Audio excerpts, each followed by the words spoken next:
Assalamualaikum dan selamat sejahtera. Okey, video kali ini saya akan terangkan bab 12 iaitu 12.1.4 kelas mod dan min bagi suatu set data terkumpul.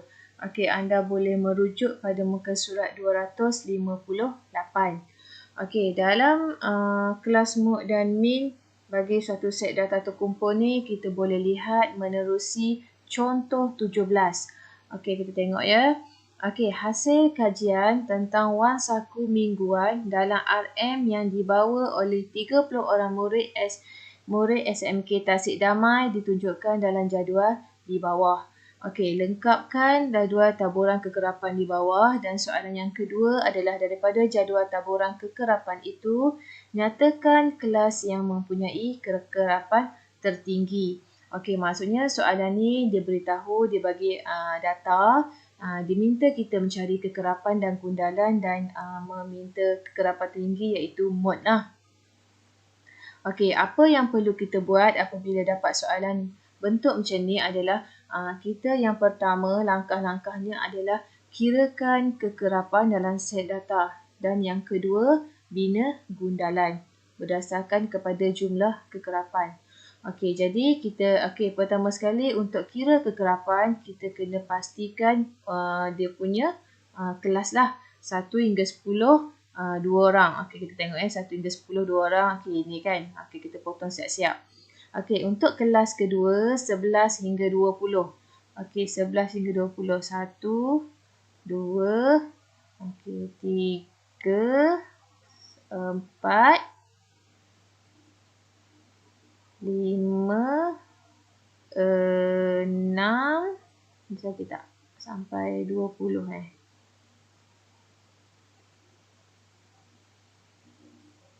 7 kan, tak ada dah. Okey, 7. Okey, 21 sampai 30. Okey, 21 sampai 30. 1, 2, 3, 4, 5, 6, 7, 8. Okey, sini 8. Okey, seterusnya 31 sampai 40. Okey, 1, 2, 3, 4, 5. Okey, tak ada. Okey, 5. Okey, 41 hingga 50. Okey, 1, 2, 3, 4, 5, 6. Okey, dan yang terakhir 51 hingga 60. 1, 2. Okey, 2. Okey, untuk pastikan sama ada betul atau tak betul pengiraan kita ni, kita boleh tambahlah 2 tambah 7 tambah 8 tambah 5 tambah 6 tambah 2 dan totalnya mestilah bersamaan dengan 30. Kalau tak cukup 30 maksudnya ada data yang kita tak kira lah. Okey, jadi bila kita dah dapat kekerapan, step kedua adalah bina gundalan. Seperti yang ni 2 dia dah bagi 2 garisan. Okey, yang kedua adalah 7. Okey, 1, 2, 3, 4, 5, 6, 7. Okey, yang ketiga adalah 8. 1, 2, 3, 4, 5, 6, 7, 8. Okey, yang ni 1, 2, 3, 4, 5. 1, 2, 3, 4, 5, 6. 1, 2. Okey, jadi ini dah lengkaplah jadual kita untuk soalan pertama. Okey, daripada jadual taburan kekerapan itu, nyatakan kelas. Okey, soalannya adalah nyatakan kelas yang mempunyai kekerapan tinggi iaitu mod lah. Okey, jadi kita tengok kat sini kekerapan mana yang paling tinggi antara 2, 7, 8, 5, 6, 2. Okey, dia adalah kekerapan tertinggi adalah yang ni mod. Okey, kita dah tahu modnya adalah yang ini. Okey, dia nak kelas. Okey, kelas adalah kelas 21 ke 30. Okey, kelas mod. Okey, jadi kelas yang mempunyai kekerapan tertinggi ialah kelas 21 ke 30. Okey, setelah data itu diorganisasikan, kita akan mengetahui kelas mod daripada nilai kekerapan yang paling tinggi. Dalam contoh di atas, kekerapan tertinggi ialah 8 dan kelasnya ialah 21 ke 30. maka kelas 21 ke 30 dikenali sebagai kelas mod. Okey. Ini adalah kelas mod dan ini dia punya mod lah, kekerapan tertinggi. Okey, jangan tertukar di antara mod dengan kelas mod. Mod adalah yang ni dan kelas ni adalah di kategori wang saku lah. Okey. Okey, seterusnya adalah kita boleh tengok kat sini contoh 18. Okey, jadual kekerapan di bawah menunjukkan markah bagi ujian kecerdasan bagi 30 orang murid. Kenal pasti kelas mod. Okey, kita dah tahu dia kata dia nak kelas mod. Okey, jadi kita tahu 30 orang. Okey, kita kelas mod. Mod adalah yang paling banyak. Okey, ataupun paling kerap kan. Okey, paling banyak. Okey, antara banyak-banyak kekerapan ni yang paling banyak adalah 9. Jadi kelas modnya adalah 60 ke 64. Okey, kekerapan tinggi ada 9 sama dengan mod dan dia punya kelas mod adalah 60 sehingga 64. Okey, jadi kat sini jangan confuse kalaulah awak menjawab kelas modnya bersamaan dengan 9, jawapan akan salah. Pastikan awak menjawab mengikut soalan lah, dia nak kelas mod iaitu 60 sehingga 64. Okey, seterusnya untuk contoh 19. Okey. Jadual kekerapan di bawah merekodkan bilangan surat khabar yang dijual oleh kedai yang berlainan dalam satu minggu. Okey, hitung titik tengah bagi setiap kelas. Okey, untuk contoh 19 ni disuruh kita mencari titik tengah. Okey, apa itu titik tengah? Okey, jadi kita boleh tengok kat sini lah. Titik tengah ni boleh dapati dengan cara had bawah tambah had atas dibahagi dengan 2. Okey, macam mana kita nak tahu had bawah dengan had atas? Okey, yang di sebelah depan ni adalah had bawah dan yang di sebelah belakang ni adalah had atas. Bermaksud di garisan ini adalah had bawah. Okey, yang di barisan ini kesemuanya adalah had atas. Okey, jadi kita dah tahu ini kelasnya, ini dia punya kekerapan. Jadi bila dia minta kita hasilkan titik tengah, pastikan kita bina satu jadual yang meletakkan titik tengah lah. Okey, jadi kita pun dengan menggunakan rumus yang ada ni, okey, kita gunalah. Okey, had bawah tambah had atas dibahagi pada 2. Okey, ini adalah had bawah dan ini adalah had atas. Dibahagi dengan 2, kita akan dapat 72. Okey, 75 tambah 79, kita bahagi dengan 2. Dapat 77. Okey, 80 tambah 84 bahagi dengan 2 akan dapat 82. Dan 85 tambah 89 bahagi 2 akan dapat 87. Okey, bilangan kekerapan ni adalah kita ambil je lah daripada jadual asal. Okey, jadi daripada titik tengah yang diperoleh, hitung min dengan rumus yang berikut. Okey, jadi kita dapat dah. Okey, jadi min sama dengan hasil tambah darab kekerapan darab titik tengah dibahagi dengan jumlah kekerapan. Okey, ini kita boleh tengok seterusnya lah. Kita punya contoh. Okey, ini yang kita menggunakan penuh untuk contoh 20 ni. Okey. Jadual di bawah merekodkan tinggi 30 batang anak pokok yang dicerap oleh Ummeswari dalam satu eksperimen sains. Hitung min bagi tinggi anak pokok itu.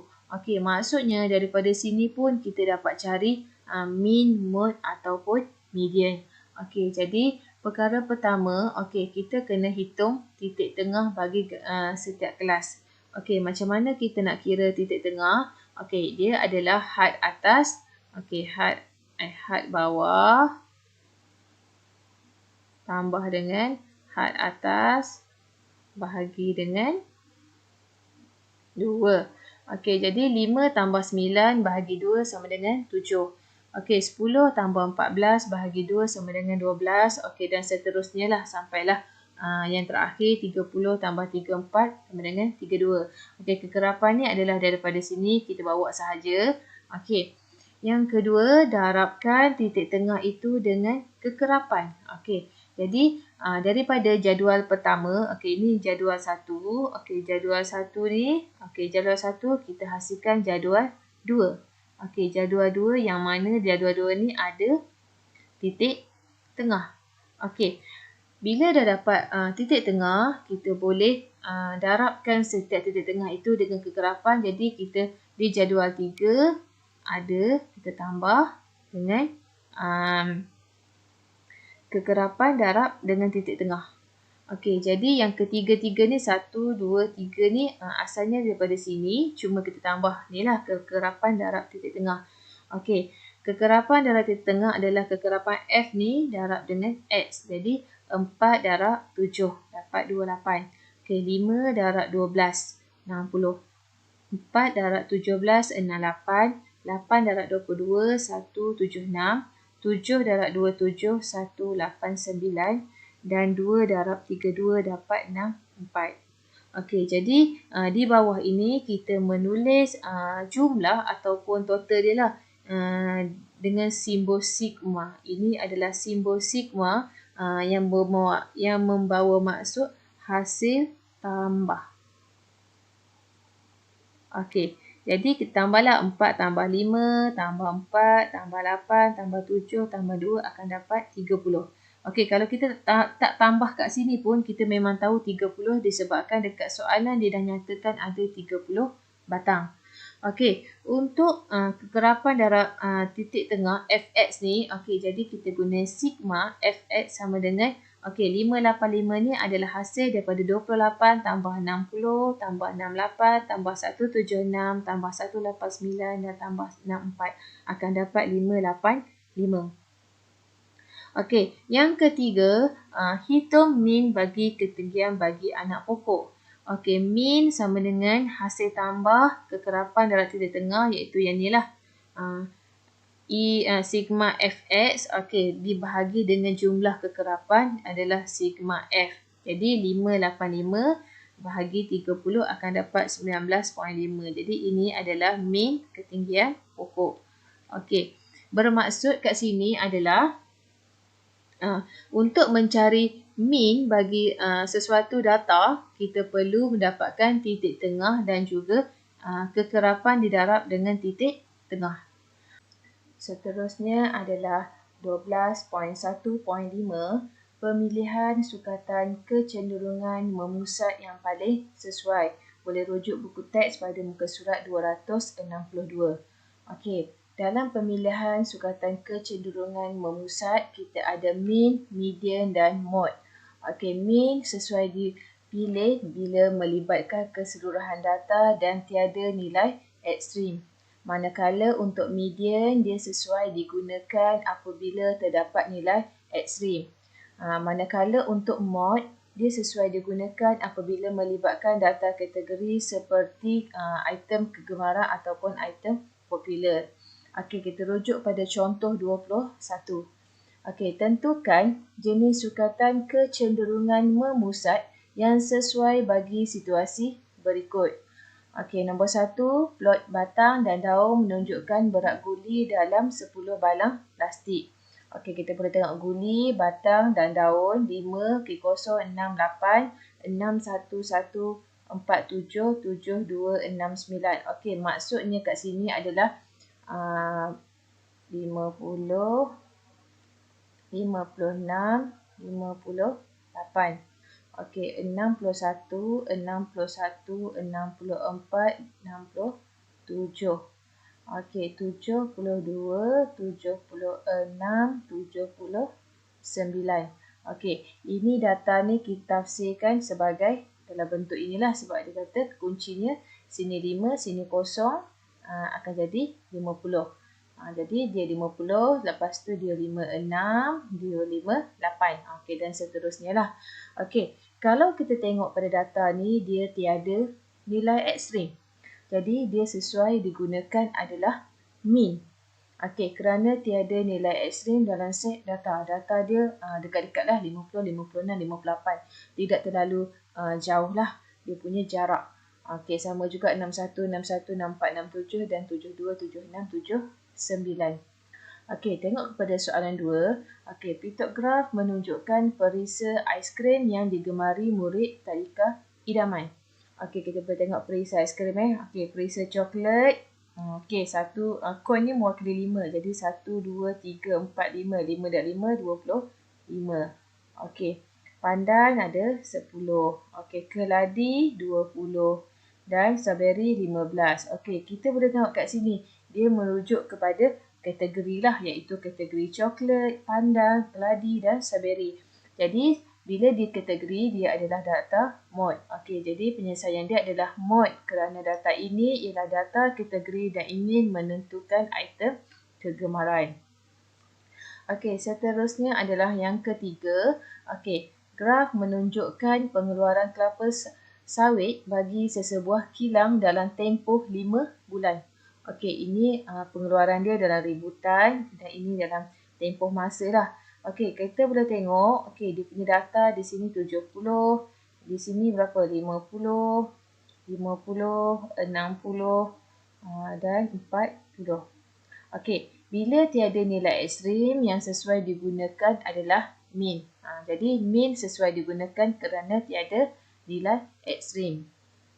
Okey, untuk yang keempat, okey, jadual menunjukkan masa bagi murid tingkatan 2 Melo melayari internet. Okey, bilangan jam pengguna internet ni 1 jam, 2 jam, 3 jam, 4 jam, 5, 6 dan 7 jam. Okey, manakala bilangan murid adalah seramai 2 orang yang menggunakan internet selama tempoh sejam. Okey, 5 orang untuk 2 jam, 5 orang untuk 3 jam, 7 orang untuk 4 jam, 6 orang untuk 5 jam, 4 orang 6 jam dan 3 orang untuk 7 jam. Okey, jadi kita boleh tengok dia punya data adalah tiada nilai ekstrim lah. Dia semuanya dekat-dekat sahaja. 1, 2, 3, 4, 5, 6, 7 kan. Dia punya bilangan jam. Jadi dia adalah min kerana tiada nilai ekstrim dalam set data. Okey, seterusnya nombor 5. Okey, plot titik menunjukkan masa bagi 10 orang pemandu yang membuat perjalanan dari Ipoh ke Melaka dengan menaiki kereta. Okey, kita tengok kat sini masa. Okey, 2 jam seorang. Okey, 3 jam kosong, 4 jam kosong, 5 jam kosong, 6 jam seorang, 7, 2, 8 jam 4 dan 9 jam adalah 2. Okey, 2, 4, 6, 7, 8, 9, 10. Okey, jadi kita boleh tengok 2 dengan 6 ni, 2 jam dengan 6 jam ni agak jauh lah. Jadi dia ada nilai ekstrim. Okey, dia mempunyai nilai ekstrim Okey, bila ada nilai ekstrim, dia sesuai digunakan adalah median. Jadi median kerana terdapat nilai ekstrim dalam set data. Okey, suka saya ingatkan sekiranya terdapat soalan yang berbentuk macam ni, perkara pertama adalah kita perlu mentafsir data yang diberikan lah untuk kita tahu adakah di data itu ada nilai ekstrim ataupun tidak, ataupun adakah dia data kategori untuk mudah bagi kita menentukan sukatan kecenderungan memusat yang mana sesuai digunakan. Okey, seterusnya untuk nombor 6, carta pai menunjukkan buah-buahan yang menjadi kegemaran murid di tingkatan 2 Gemilang. Okey, jadi durian 24%, lansat 10%, duku 21%, pisang 16% dan rambutan. Okey, bila melibatkan jenis-jenis buah-buahan, item-item kegemaran, item-item popular ni, dia merujuk kepada mod. Jadi, mod kerana data ini ialah data kategori dan ingin menentukan item kegemaran. Okey, untuk nombor 7, carta palang menunjukkan masa bagi beberapa orang murid mengulang-kaji pelajaran dalam sehari. Okey, ini kita tengok kekerapan, okey, dan bilangan jam lah. Okey, untuk 1 jam, bilangannya adalah 3 orang. Okey, untuk 2 jam adalah 5 orang. Okey, untuk 3 jam, 14 orang. Okey, untuk 4 jam, seramai 4 orang. Dan untuk 5 jam adalah 2 orang. Okey, jadi di sini kita boleh nampak ada nilai ekstrim iaitu di sini. Okey, 3, 5, 4, 2 ni adalah yang berhampiran lah. Manakala 14 ni menunjukkan nilai yang terlalu besar berbanding dengan data-data yang lain. Jadi, apabila ada nilai ekstrim, median yang sesuai digunakan kerana terdapat nilai ekstrim di dalam set data tersebut. So, kesimpulannya untuk pemilihan sukatan kecenderungan memusat. Okey, yang pertamanya kita perlu tengok data yang diberi, yang dibekalkan. Okey, adakah mempunyai nilai ekstrim ataupun tidak, ataupun adakah dia melibatkan data kategori. Okey, selepas kita dah kenal pasti, barulah kita boleh membuat pemilihan. Okey, setakat ini saja dulu untuk video kali ini. Kita akan jumpa lagi pada video akan datang. Terima kasih semua. Assalamualaikum.